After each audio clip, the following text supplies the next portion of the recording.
இந்த ஒரு மேடம் போன்ல யாருக்கிட்டயே கோவமா பேசிட்டு இருக்காங்க. அப்ப பின்னாடி வந்த நபர் அவளுக்கே தெரியாம அவளுடைய ஹேண்ட்பேக்ல இருந்து பர்ஸ் எடுத்துட்டு அதுல இருந்து பணத்தை எடுத்துட்டு அவனோட கூட்டாளி கிட்ட கொடுத்துட்டு அந்த பர்ஸை கீழே தூக்கி போடுறான்.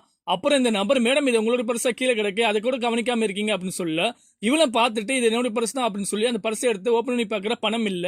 இதுல இருந்த பணம் எங்க அப்படின்னு சொல்லி கேட்க இவனும் நல்ல மாதிரி மேடம் எனக்கு தெரியாது கீழே கிடந்துச்சு உங்ககிட்ட சொன்ன அவ்வளவுதான் அப்படின்னு சொல்லி சொல்றாரு. இவளும் சொல்ற எனக்கு தெரியும் நீ தான் எடுத்திருப்ப அவனோட மூஞ்சி சரியில்லை அப்படின்னு சொல்றா. அப்படி பேசிட்டு இருக்கும்போது 2 பேரும் மாத்தி மாத்தி பேசிட்டு இருக்காங்க.